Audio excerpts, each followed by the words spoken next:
ऑक्टोबरमधला शेतकऱ्याला सांगू इच्छितो की 4 ऑक्टोबर 5 ऑक्टोबर 6 आणि 7च्या दरम्यान परत राज्यात एकदा पाऊस येणार आहे, म्हणून हे 4 ते 7 ऑक्टोबरचा अंदाज हे सर्व शेतकऱ्यांनी लक्षात द्यायचा। पण राज्यात मात्र आज 28 तारखेला मात्र राज्यात पुन्हा एकदा पूर्व विदर्भ, पश्चिम विदर्भ, दक्षिण महाराष्ट्र, उत्तर महाराष्ट्र, कोकणपट्टी, खानदेश, मराठवाडा सगळीकडेच आज दुपारनंतर रात्रीच्याला पाऊस पडणार आहे। पण उद्याच्याला मात्र पावसाचा जोर कमी होणार आहे, उद्या सूर्यदर्शन होणार आहे, हा अंदाज महाराष्ट्रातल्या सर्व शेतकऱ्यांनी लक्षात द्यायचा। खास करून जास्त आता आजच्यानं मराठवाडा आणि पश्चिम महाराष्ट्रातल्या शेतकऱ्याला एवढं काही घाबरायची गरज नाही, कारण की आज जास्त पाऊस मुंबई, पुणे, उत्तर महाराष्ट्राकडे जास्त पडणार आहे। मुंबई, पुणे, उत्तर महाराष्ट्र, इगतपुरी, नंदुरबार, धुळेकडे म्हणून हा अंदाज सर्व शेतकऱ्यांनी लक्षात घ्यायचा। तसेच डग साहेब तुम्ही सांगितलं आहे आता हे पाऊस विश्रांती घेणार आहे, पण 5, 6, 7 तारखेचा पावसाचा वेग कसा राहणार आहे? असाच मुसळधार राहणार आहे का कमी प्रमाणात राहणार आहे?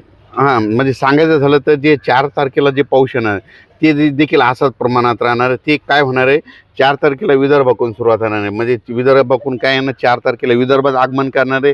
वर्धा, नागपूर, भंडारा, गोंदिया, चंद्रपूर, यवतमाळ, वाशिम तिथपर्यंत 4 तारखेला सुरुवात केली। 5ला तो पाऊस मराठवाड्याकडे येईल, 5, 6, 7ला परत तो पाऊस काय होईल, मुंबई, पुणे, नाशिक तिकडे जाणार आहे।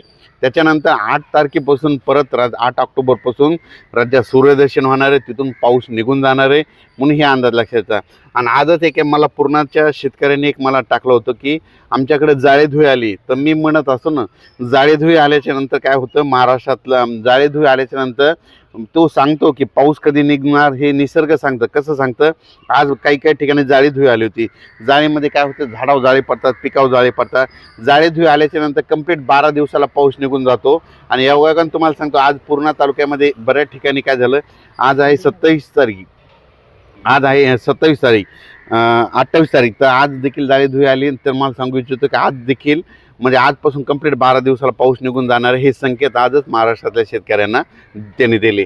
आणि त्यानंतर तुम्ही म्हणत होते ना ते केदारनाथ, हा आमच्या मित्राचा कॉल आला, केदारनाथला त्याला जायचं आहे, तर तिथलं वातावरण कसं राहील? तर हिमाचल प्रदेश आणि केदारनाथला बऱ्याच शेतकऱ्याचे मला फोन आले की आम्ही केदारनाथला जाणार। तर तुम्हाला सांगतो, महाराष्ट्रात जो कोणी असेल तर केदारनाथला तुम्ही काय करायचं, 5, 6, 7च्या दरम्यान जाऊ नका, कारण की केदारनाथकडे, हिमाचल प्रदेशकडं, उत्तराखंडमध्ये काय होणार आहे, 5, 6, 7मध्ये तिकडं ढगफुटी सदस्य पाऊस पडणार आहे, अतिमुसळधार पडणार, अतिवृष्टी होणार आहे, म्हणून तिकडं या 2-3 दिवस जाण्याचे टाळावे।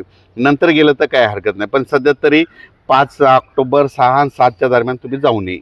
साहेब ते तुम्ही 5, 6, 7चा पाऊस सांगितला, ते सगळीकडेच राहणार आहे का पूर्ण? जे 4 तारखेला जे पाऊस येणार आहे ते सुरुवातीला विदर्भ होणार आहे, सगळीकडे तो काय होणार, विदर्भातून सुरुवात होणार आहे, पुन्हा विदर्भातून मराठवाड्याकडे जाणार आहे, मराठवाड्याकडून पश्चिम महाराष्ट्राकडे जाणार आहे, पश्चिम महाराष्ट्राकडून उत्तर महाराष्ट्राकडे जाणार आहे, उत्तर महाराष्ट्राकडून गुजरातकडे जाणार आहे, आणि 8 तारखेला आपल्या महाराष्ट्रात सूर्यदर्शन होणार आहे, म्हणून हे देखील अंदाज लक्षात द्यायचं।